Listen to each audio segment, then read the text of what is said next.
So we're going to do a spark plug change on this Indian 116. 111 is a 2019 Chieftain with a 116 kit in it. A lot of discussion about how to remove plugs and everything else. So we're going to just get down and dirty with it without having to pull the fuel tank off. And we're going to add these MGK Iridium plugs to the bike. Make it run a little bit better, easier starting for a whole bunch of different reasons, and I'll just want to do it. So anyhow, here we go.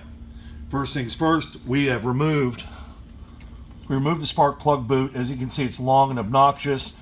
The key is to pull it from the tab that it has in here. Pull straight up and out. Don't bend it or anything. Try to get as much of it out as possible. And next thing we're going to do is use a 5/8 spark plug socket and a 3/8 extension, and we're going to go ahead and remove the first plug. Pretty simple. And if you look down in the hole, you can see the spark plug has already been taken out. It's pretty clean down there. Got about 1,500 miles on this bike, but the plug's in there. We need to get it out. Yeah, I could use a pair of needle nose or hemostats or something, but I've got a different trick. So what I've got here is I've got a magnet tool, and it's basically almost like a very flexible coat hanger with a magnet on the end. And we're going to go ahead and put this down inside, pull our plug out. There we go. All right, so now it's time to do the front plug. That's the tricky one. And the rear plug is pretty easy. You know, it shouldn't take any more than a minute to take it out and put the new one in. You can throw some anti-seize on the threads if you want. Make sure you torque it to spec. Don't crank it down too hard. These come out really nice and easy, so you know, put them in nice and easy. Indian calls for a 3-inch extension, so I'm going to use a 3-inch extension along with my 5/8 spark plug socket, and I've got this little handy dandy rotating head 3/8 ratchet, which I use for getting into difficult positions on stuff that we work on. And of course, what we want to do is we're going to have to get in underneath and get into the front cylinder. We're going to remove the boot, then we're going to pull the plug out and put a new plug in without removing the fuel tank. So stand by, here we go. So after a little bit of perseverance, we've got the front spark plug boot out.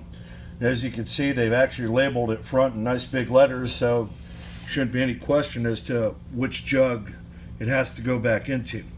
Next, we're going to go ahead and use that 3-inch extension, 5/8 socket, and remove the plug that's in there. So some of you were wondering, how's he going to get all that in there? This is actually pretty simple. Watch this.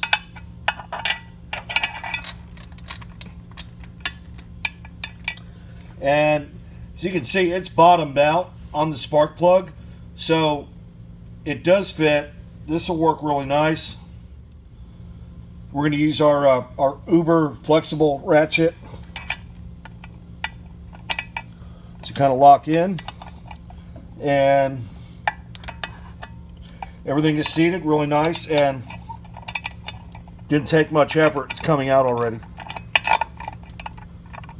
So now we just need to remove the ratchet from the extension, and we'll go by hand and just manually twist or unthread the spark plug from the top of the cylinder head. Pretty easy. So now I've already got the whole spark plug unthreaded from the head. So now it's time to pull this whole ratchet out. There's not enough room really for the plug to stay inside of the socket like it will on a lot of the other spark plug socket adapters. They usually have some type of foam in there that kind of snugs around the spark plug and actually hangs onto it. In this case, it doesn't, which I really don't care, so I'm going to just gently pull this whole thing out. And that's it. Like I said, there's no real trickery to it. It's a 5/8 spark plug socket you get from AutoZone or Snap-on, whatever you prefer, with a 3-inch extension. And now it's time to get the plug out. So we're going to use our handy little tool that we used before, our little magnetic tip tool. We'll go inside, the cylinder, fish around for it, and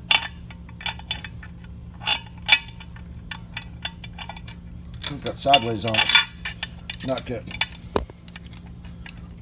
We're going to go ahead and work with this until we catch the tip of it. We'll be able to fish it right out.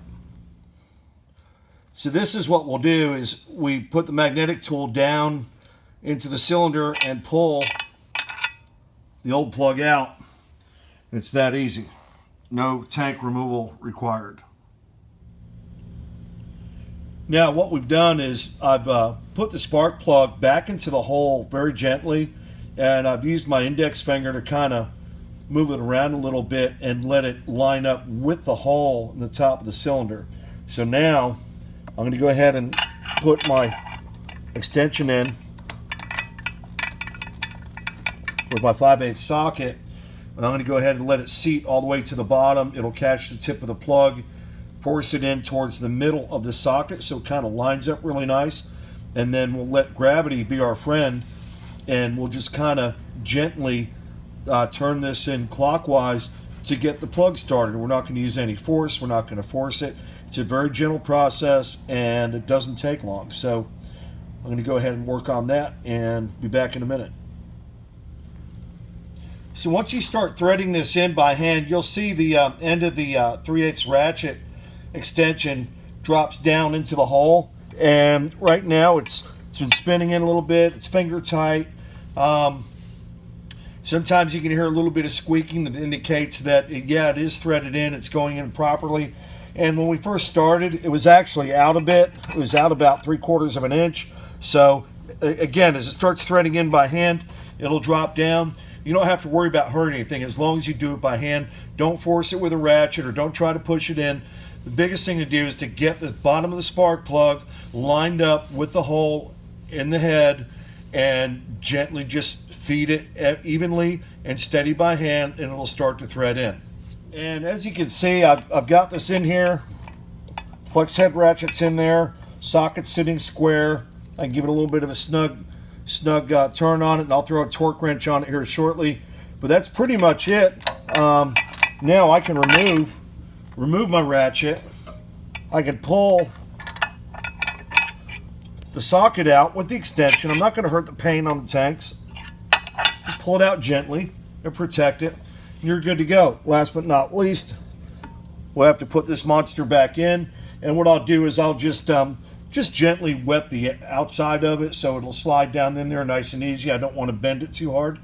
And that's it. That's how you put spark plugs in your 111 Indian without having to pull the fuel tank. Enjoy. Thanks for watching. Hey, one more thing, gang. When it comes time to replacing or pushing the spark plug boot back in, there's a gap between the tank and the frame. What you can do is just go ahead and raise this part of it all the way up into that gap, and what will happen is the tip of the boot will end up resting pretty close to the hole. So once it does that, just go ahead and kind of work it in gently with your hand, and it'll drop right into place. And then this slides in like kind of like a cylinder, and you'll feel the tip of the spark plug clip or click into the end of the boot, and that's it. You're done. I mean, just push it down all the way, make sure it's in there nice and firm, and you'll be good to go. Of course, the best part of this job is this.